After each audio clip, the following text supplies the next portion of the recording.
Os deveres de cada crente. É o tema da nossa mensagem de hoje, 1 Tessalonicenses capítulo 5, verso 14 e verso 15. Esse, como diz um pastor amigo meu, é texto de marcar, tá bom, irmãos? Então, se você tem aí ao seu alcance, marque esse texto, porque você, como igreja do Senhor, você como parte do corpo de Cristo, como membro de uma igreja, todos nós fazemos parte, precisamos reter esses ensinamentos que nós vamos estar pensando nesta hora. 1 Tessalonicenses capítulo 5, a partir do verso 14, diz assim: exortamo-vos também, irmãos, que admoesteis os insubmissos, consoleis os desanimados, sustenteis os fracos e sejais pacientes para com todos. Vede que ninguém retribua a outrem mal por mal, mas segui sempre o bem, uns para com os outros e para com todos. Amém? Vamos orar mais uma vez, pedindo ao Senhor que fale aos nossos corações. Senhor Deus e Pai, graças te damos pela Tua palavra. Te pedimos, ó Deus, que o Senhor, com o Teu amor, com a Tua graça, transforme o nosso coração a partir da explicação dela. Oramos assim no nome de Jesus. Amém.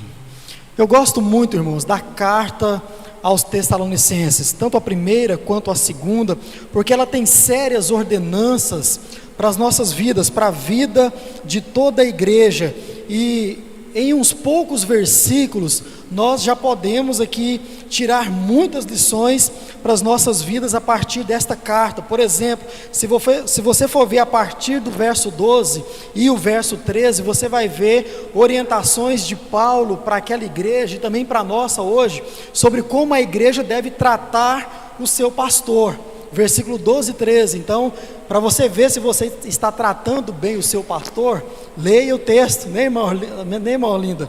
O texto de número 12 e o verso 13.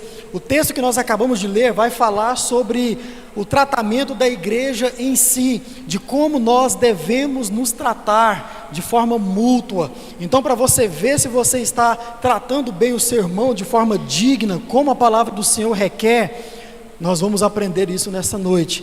E os demais textos de 16 a 28 vai falar de como a igreja deve se portar no culto, e especialmente diante da pregação da palavra de Deus. Mais uma vez, se você quer saber se você está se portando bem no culto, segundo 1 Tessalonicenses, capítulo 5, de 16 a 28, você pode estar vendo isso. Então, irmão, se você quiser saber como andar, como viver a sua vida cristã, as cartas aos Tessalonicenses é uma boa obra, para que você possa então estar por dentro do seu papel como igreja do Senhor, e certamente você vai ter muitas lições para a sua vida prática. Eu quero mostrar para você o contexto histórico desta carta. Nós vamos ver por que ela foi escrita, nós vamos ver o conteúdo que está contido nela.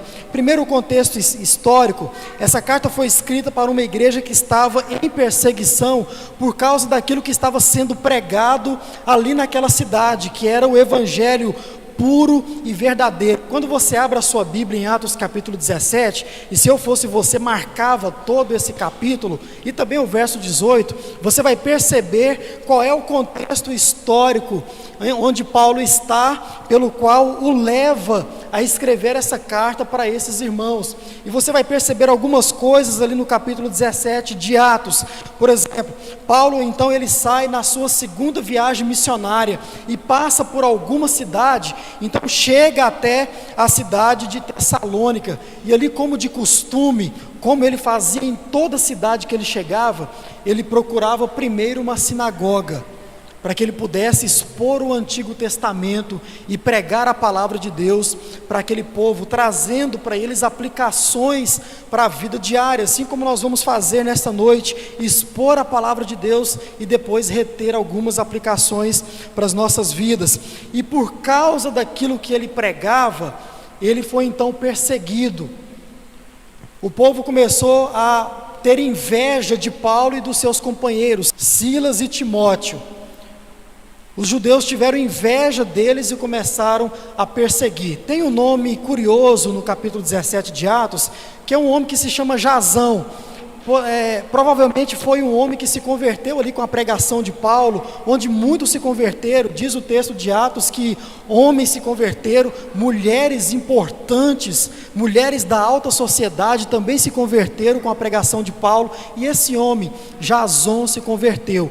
Esse Jasão, ele é muito importante na vida de Paulo, porque quando ele percebe a perseguição, ele então leva Paulo e seus amigos para se esconder na casa dele, e ele esconde de forma tão sábia, que os judeus entram na casa dele, invadem a casa dele, e não acha Paulo e nem os seus amigos. E o que os judeus então fazem? Não achando Paulo e seus amigos, pegam Jasão e outros membros da igreja e levam até as autoridades. Agora eu queria que você abrisse aí em Atos, volte aí a sua Bíblia em Atos, e tem um texto que eu gosto bastante neste livro, Atos 17, o versículo de número 5 ou 6, versículo 6, você vai perceber algo que estavam falando, melhor dizendo, acusando Paulo e seus amigos de estarem fazendo. E esse texto é muito importante também para nós que somos servos, discípulos do Senhor.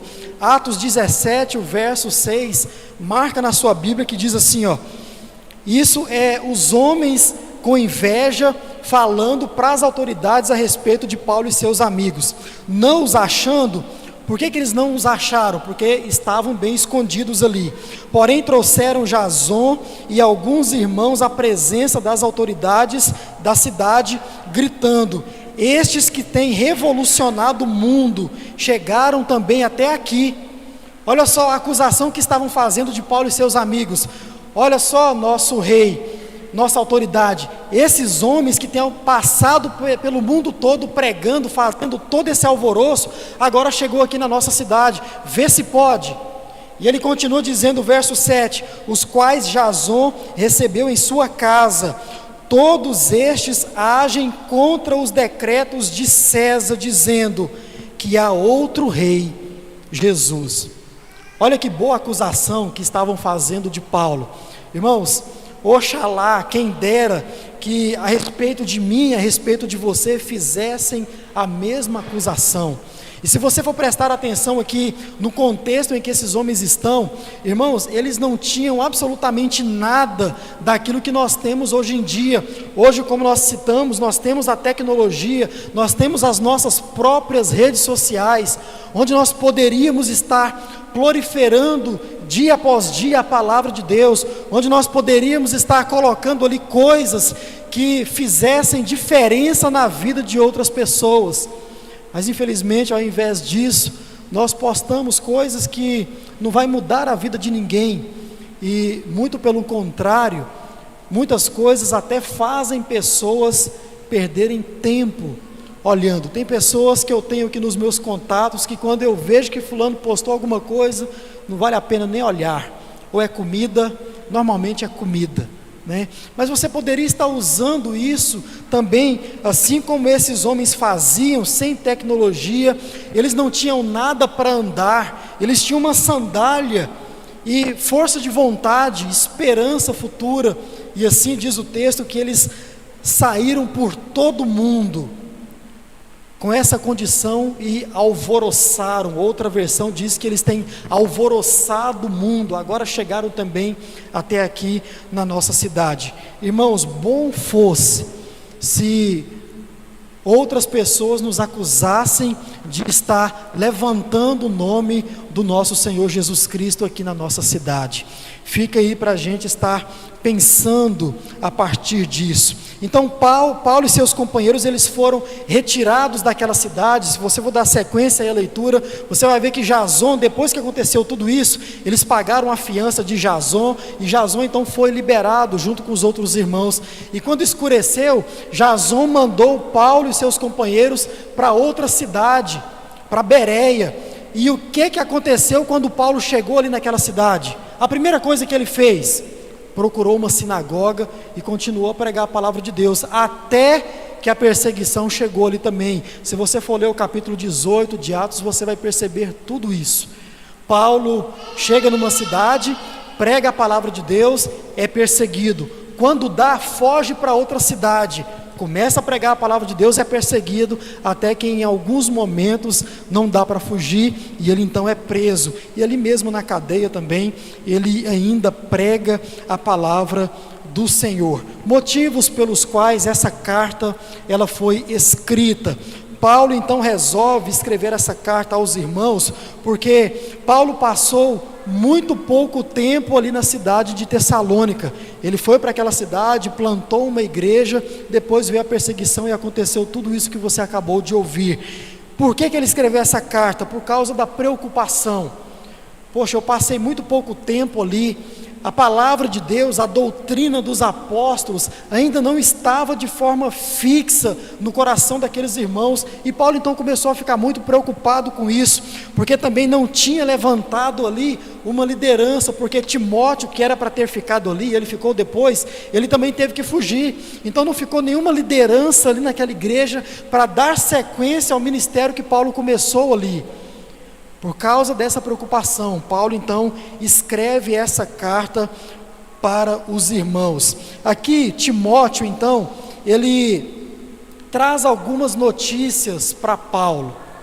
De tanta preocupação, Paulo manda Timóteo para aquela cidade de novo. Em meio à perseguição, Timóteo vai, depois vem trazendo notícias da igreja. E quando Timóteo se encontra com Paulo, agora ele já está em Corinto, no verso 5 do capítulo 18 de Atos, você percebe isso. Ele então se alegra com a notícia que Timóteo então deu para ele, e fala: não, Paulo, pode ficar sossegado, porque a igreja está caminhando bem. Tem alguns problemas que eu vou te contar, mas a igreja caminha bem, ela persevera na doutrina que foi ali pregada, ela trabalha seriamente para a expansão do reino de Deus ali naquele lugar, ela também trabalha com muito amor, com muita dedicação. E algo curioso que Paulo vai citar aqui na primeira carta aos Tessalonicenses, no capítulo 1, vai falar que eles trabalhavam de forma árdua, de forma pesada. Timóteo fala para Paulo que o trabalho que eles exerciam ali para aumentar aquela igreja, para fazer aquela igreja crescer, era um trabalho pesado, não era qualquer tipo de trabalho. Isso é mencionado lá no capítulo 1 da carta que nós estamos lendo. Então Paulo se tranquiliza com isso. E essa notícia, irmãos, gera um conforto, uma alegria tão grande em Paulo, que dá a ele um fôlego para continuar pregando ali na cidade de Bereia, ali na cidade de Corinto. No verso 5 do capítulo 18 de Atos, você também percebe isso. Ele se alegra e isso dá ânimo para que ele continue a pregar a palavra de Deus com excelência ao coração daquela igreja tão endurecida que era a igreja de Corinto. Agora, alguns propósitos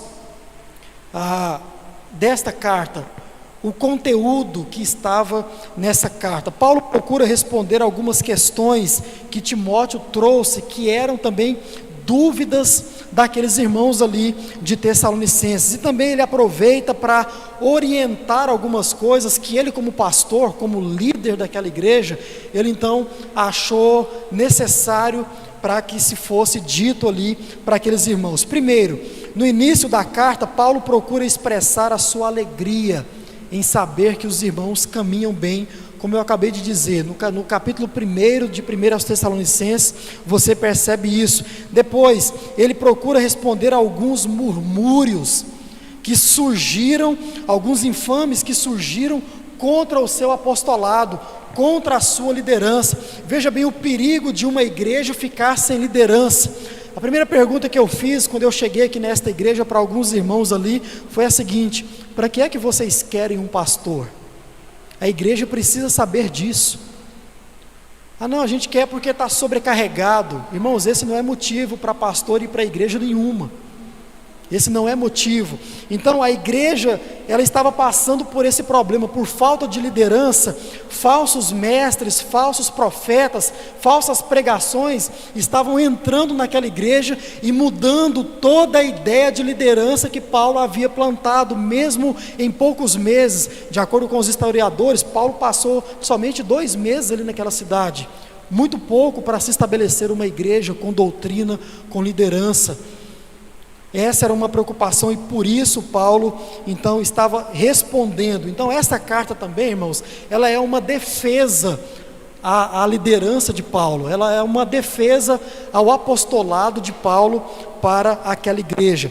Paulo também responde algumas dúvidas escatológicas que os irmãos tinham acerca da salvação, acerca da vinda de Cristo. Tudo isso estava muito confuso, porque como você aprendeu hoje pela manhã, esta igreja fazia parte daquela igreja do primeiro século, que estava ali há pouco tempo depois da ressurreição de Cristo. Ou seja, esse assunto da volta de Cristo, irmãos, estava muito fresco na cabeça deles. Veja bem, Cristo tinha morrido e tinha ressuscitado, e Cristo foi assunto aos céus. Tudo aquilo que estava falando agora entre os cristãos era que Jesus iria voltar, e isso ficava na cabeça deles. E se você for ler aí a segunda carta e até mesmo a primeira, você vai ver eles com dúvidas a respeito até do trabalho. Então, já que Jesus vai voltar em tão pouco tempo, será que vale a pena a gente continuar no nosso emprego? Olha a dúvida que levantou na cabeça desse povo. Será que vale a pena a gente continuar trabalhando? Jesus não vai voltar amanhã?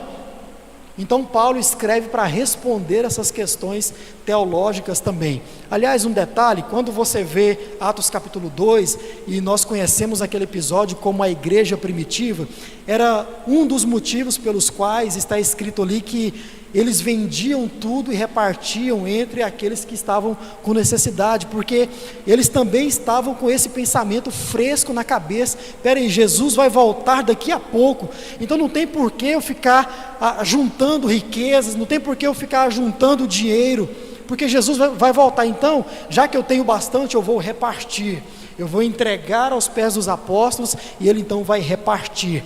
A palavra do Senhor diz que o dinheiro, irmãos, ele é para nós, para duas coisas.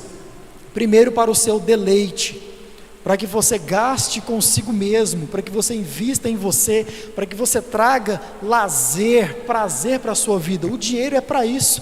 E em segundo lugar também, é para ajudar o próximo. O que a Bíblia requer de nós com relação às riquezas, às finanças, é exatamente o equilíbrio. E creio eu, o que falta na igreja universal hoje, na igreja mundial hoje, não é essas aí, viu, irmãos? Igreja universal se trata de toda a igreja de Cristo sobre a terra. Na minha concepção, o que falta talvez seja essa visão. Por isso que até mesmo dentro da igreja tem muita gente passando muita necessidade, mas tem outros também sobrando bastante. Se cada um de nós tivéssemos esse entendimento, espera, Jesus está prestes a voltar, com certeza eu vou conseguir ajudar mais o meu irmão. Então busque esse equilíbrio na sua vida, se você assim deseja, a partir das orientações do nosso Senhor. Então, por isso que Paulo escreveu essa carta, e também para dar algumas diretrizes aos irmãos a continuarem a fazer a sua obra. E aqui chega no texto em que nós estamos lendo, e que nós vamos estar tirando algumas lições para as nossas vidas a partir desse texto. Então, irmãos, esses dois versos que nós acabamos de ler, vai falar dos deveres de cada crente. Então, se você é um crente, preste muita atenção agora no seu papel como povo de Deus, como membro desta igreja ou de qualquer outra. O primeiro dever do crente: advertir os insubmissos. O primeiro dever do cristão, já existia no tempo de Paulo os insubmissos. Aliás, desde quando o mundo é mundo existe, isso começou lá no Gênesis 3, você vai ver a insubmissão em pessoa, ali a partir de Eva e Adão. Então Paulo orienta aquela igreja a aconselhar, a admoestar, a orientar aqueles irmãos que são insubmissos, aqueles irmãos que têm uma dificuldade em cumprir ordens, em cumprir aquilo que está sendo feito ali. E Paulo trata a insubmissão aqui sobre duas visões. A primeira, em submissão à palavra de Deus. Muitos irmãos ali naquela igreja estavam se levantando contra aquilo que Paulo estava pregando, contra a palavra de Deus, e eles estavam então se entregando ao pecado. Nesse caso aqui, a imoralidade sexual, a perversidade sexual, a prostituição. Eles estavam tendo relações com pessoas que não faziam parte ali do seu convívio, que não eram casadas, especialmente, necessariamente dizendo. Nesse caso aqui, mas poderia ser qualquer outro tipo de pecado. O ponto aqui é que esses irmãos estavam se entregando ao pecado. No caso deles, a imoralidade sexual. Pode ser também o seu caso, ou pode ser outro tipo de pecado. Alguns membros, mesmo ouvindo a palavra de Deus, mesmo ouvindo a doutrina dos apóstolos, preferiam se entregar ao pecado. E Paulo disse que o papel dessa igreja era orientar, era aconselhar esses insubmissos à palavra de Deus. Aí eu faço uma pergunta para você: será que acontece esse tipo de coisa hoje no seio da igreja? Pessoas que, mesmo ouvindo a palavra de Deus, mesmo retendo para si as ordenanças, os ensinamentos de forma clara, preferem se entregar ao pecado? Essa é uma pergunta que nós precisamos estar respondendo. E se sim, é papel da igreja aconselhar com sabedoria, não é de qualquer forma puxando a orelha, dando sermão no irmão, não, mas é com sabedoria.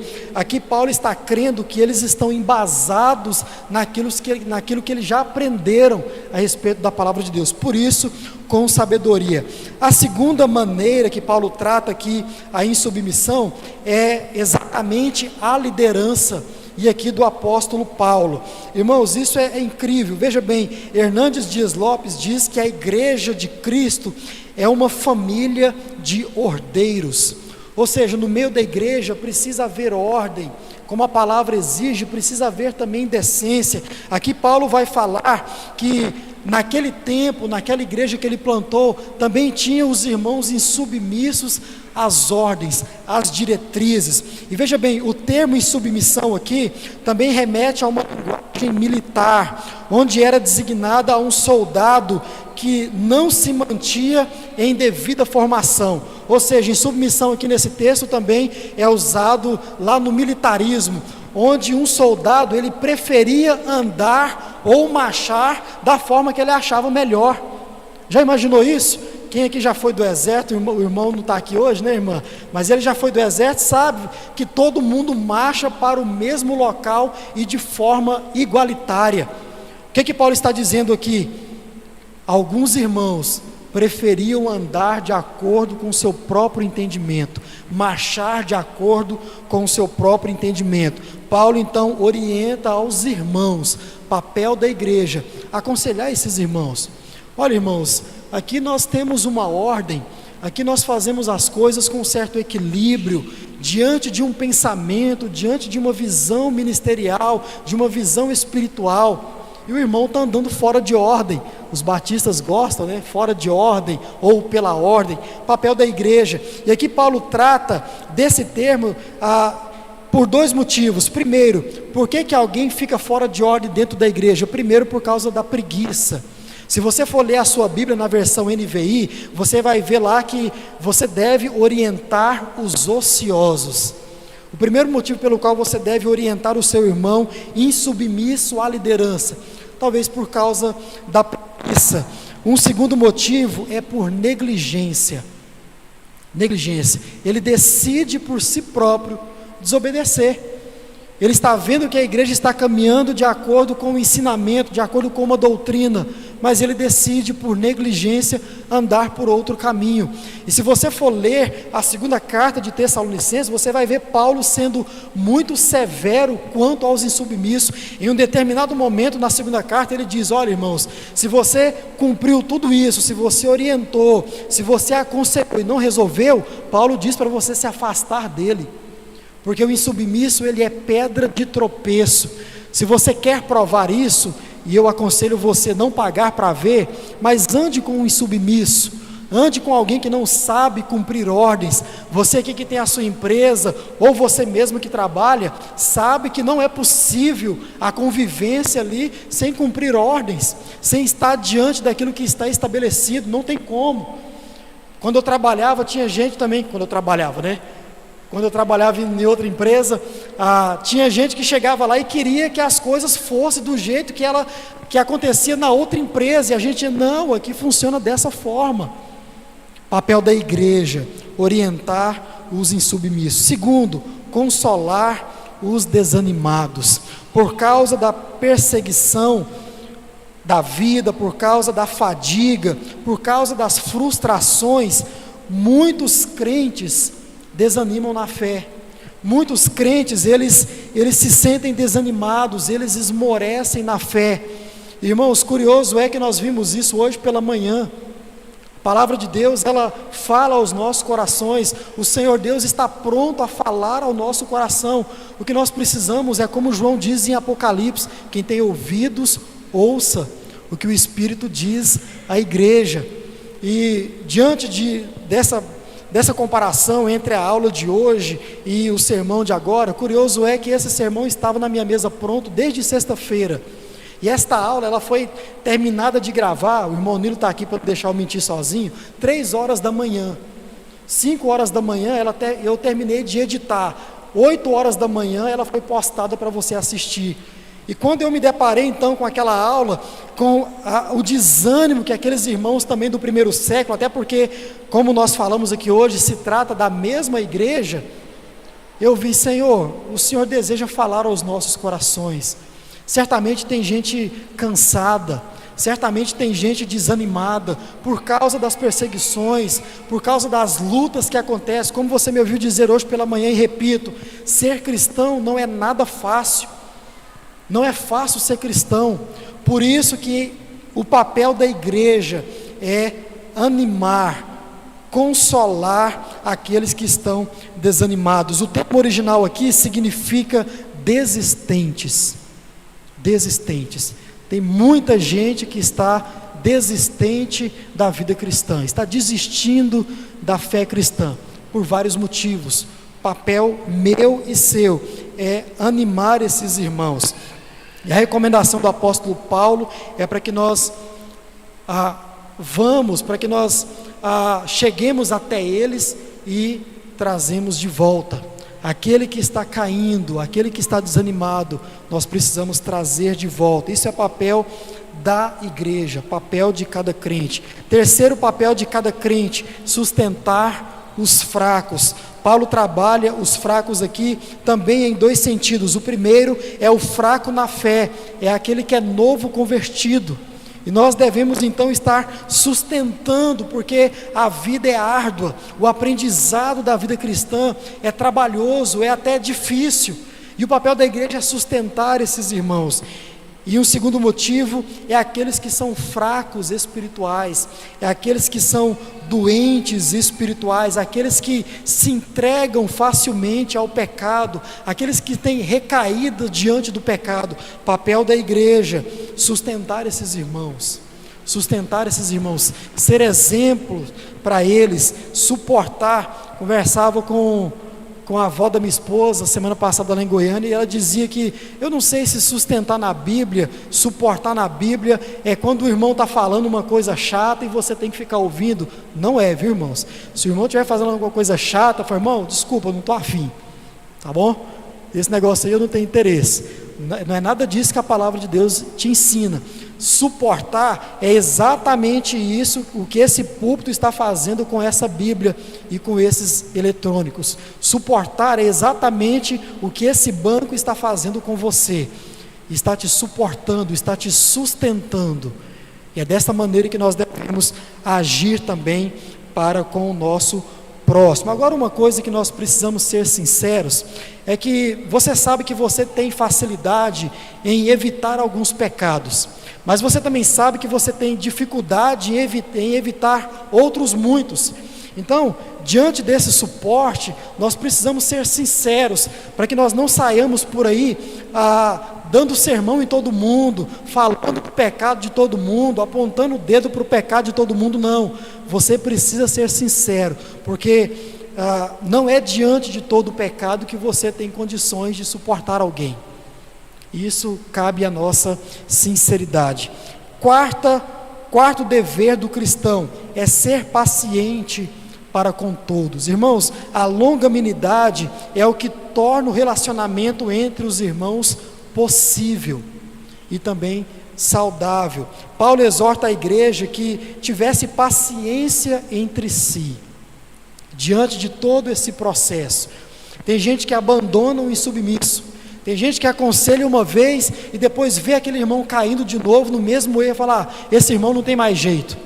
Seja paciente, irmão, tente de novo, vá atrás dele de novo, seja paciente, procure viver de forma longânima, juntamente com o seu irmão. Depois de cumprir tudo isso, espere o resultado vindo da parte de Deus para a vida daquele irmão que você está conversando, que você está aconselhando.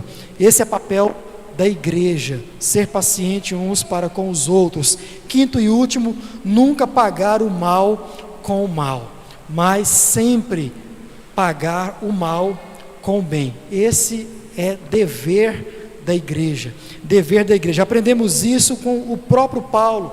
Paulo nunca permitiu que o seu coração fosse tomado pela maldade. Paulo nunca permitiu que o seu coração fosse tomado pelo rancor. Em único momento que ele mostra uma certa indiferença, mas ali era uma questão de liderança. João Marcos não queria viajar com ele, não queria estar debaixo ali da orientação, da liderança, e decide ir para outro lado. E Paulo então dispensa ele, mas no final da vida o que Paulo faz? Manda chamar, para que ele então pudesse, de forma paciente, de forma sincera, conversar com aquele irmão e então morrer em paz diante daquela situação. Então, Paulo foi vítima de muita coisa ruim. Paulo foi jogado em calabouço, Paulo foi torturado de forma injusta, Paulo foi preso, Paulo sofreu naufrágio, até por cobra foi picado. Nada disso, irmãos, tomou o coração dele em forma de maldade, nada disso. Então, dever da igreja: nunca pague o mal com o mal. Te fizeram mal, haja com o bem. Esse é dever da igreja. Nós aprendemos isso com Paulo. Tem um filósofo do século passado, Jean Paul, que ele diz o seguinte: não importa o que fizeram com você, o que importa é o que você vai fazer com aquilo que fizeram com você. Não importa a maldade que fizeram com você, já fizeram, já está lá, não tem como voltar atrás, não tem como mudar. O que é que você pode fazer? Como você vai viver daqui para frente com aquilo que fizeram com você? Você vai deixar isso tomar o seu coração a vida inteira, ou você vai liberar perdão? Como já preguei aqui, o perdão é uma via de mão dupla, tanto para aquele que precisa do perdão, quanto para aquele que precisa perdoar. Liberar perdão é necessário. Então gosto muito dessa frase: não importa o que fizeram com você, o que importa é o que você vai fazer com aquilo que fizeram com você. Irmãos, diante de tudo isso, algumas coisas práticas para que você possa, ao sair por aquelas portas, começar a praticar diante da palavra de Deus. Primeiro, todos os membros da igreja trabalham para o seu próprio crescimento. Olha que coisa curiosa, tem gente que acha que o crescimento da igreja é responsabilidade de quem, pastor? Do pastor. Tem crente que pensa isso a vida inteira. A palavra do Senhor nos ensina: a responsabilidade da igreja crescer é da própria igreja, porque você sabe muito bem, pastores vêm e vão, e quem é que permanece? A igreja. Por isso ela deve trabalhar para o seu próprio crescimento emocional, relacional, como nós acabamos de falar aqui, e também de forma espiritual. A igreja trabalha para o seu próprio crescimento. Isso não é papel tão somente do pastor e da liderança, mas é papel de todos que fazem parte da igreja. Não é verdade que não existe nada para você fazer na igreja. Não é verdade. Às vezes a gente pergunta para o irmão: irmão, o que você faz na igreja? Ah, não, pastor, eu não faço nada. Isso não é verdade. Hoje você aprendeu muita coisa que você deve fazer. Não é que você pode fazer, mas é que você deve fazer. Então, observando a palavra de Deus, pratique-a. Seja paciente, esteja aconselhando aqueles que necessitam de conselho. Pratique a palavra de Deus. Segundo, nunca desista da sua igreja, irmãos. Nunca desista da sua igreja. De novo, é você quem vai permanecer aqui por mais tempo, provavelmente. Uma irmã me disse, eu não sei quem, que é para mim ir embora só quando meu filho tiver 25 anos. E ela disse isso, nem grávida a Isaura sonhava em estar, né? Então, acho que foi a irmã Rosângela que disse isso. Mas via de regra não é normalmente assim. Então, irmãos, trabalhe para isso, nunca desista da sua igreja, continue tentando, continue lutando pelos seus irmãos, vá atrás do desanimado, seja exemplo para o insubmisso, não desista da sua igreja. Por fim, para eu e você praticarmos, seja obediente à palavra do Senhor. Necessariamente, essa carta foi escrita como palavra de Deus à vida daquela igreja. Então, portanto, eram para aqueles irmãos estar cumprindo tudo aquilo que eles estavam lendo em forma de carta, e hoje em forma de Bíblia, palavra de Deus. Cumpramos assim, irmãos, a palavra do nosso Deus. E se você aprendeu alguma coisa hoje, eu te convido a orar. E se de fato está faltando alguma coisa dessas que você ouviu, peça ao Senhor essa condição. O papel da liderança geral, não somente do pastor, é conduzir a igreja. Os passos quem dão é a própria igreja. Eu não ando por nenhum de vocês, e que isso fique muito claro. Eu não ando por ninguém, eu ando por mim. Mas o meu papel é ensinar, e aprendendo da palavra de Deus, todos nós devemos praticar ela em nossas vidas. Vamos falar com o Senhor, vamos orar. Como disse, se falta alguma coisa dessas que você aprendeu, peça ao Senhor condições. Não fique com vergonha, com medo de praticar a palavra de Deus com sabedoria, com sinceridade. Faça isso de coração, e certamente o Senhor vai usar a sua vida cada dia mais para a glória dEle e para a expansão do reino dEle. Deus santo e eterno, obrigado pela sua palavra, obrigado pelos ensinamentos, pelas orientações, obrigado porque, ó Pai, o Senhor ainda está disposto a falar conosco. Ó Deus, o profeta Amós, o Senhor por boca do profeta Amós diz que um dia nós iríamos andar errantes pelo caminho, procurando com fome, com sede da Tua palavra, e nós não iríamos achá-la, porque o Senhor mesmo iria tirá-la de diante de nós. Obrigado porque esse tempo ainda não chegou, e podemos ainda ouvir a Tua voz, e diante daquilo que ouvimos, ó Deus, nos faça, ó Deus, praticantes da Tua palavra, que cada membro aqui desta igreja entenda o seu papel, ó Deus, aqui nesta igreja e também no seu reino. Ó Deus, que nós venhamos exercer aquilo que é papel nosso, que nós não venhamos terceirizar aquilo que é para nós fazermos, ó Deus, mas que nós, diante da Tua palavra, possamos ter responsabilidade diante daquilo que o Senhor coloca, ó Pai, nas nossas vidas. Abençoe a cada irmão desta igreja, ilumine a vida, o coração, a mente de cada um a partir da Tua palavra. Obrigado por esta noite de louvor e de adoração. Obrigado por todos os membros, visitantes que aqui estão. Que o Senhor nos dê uma noite abençoada por Ti, guardada, zelada pela Tua mão santa e poderosa.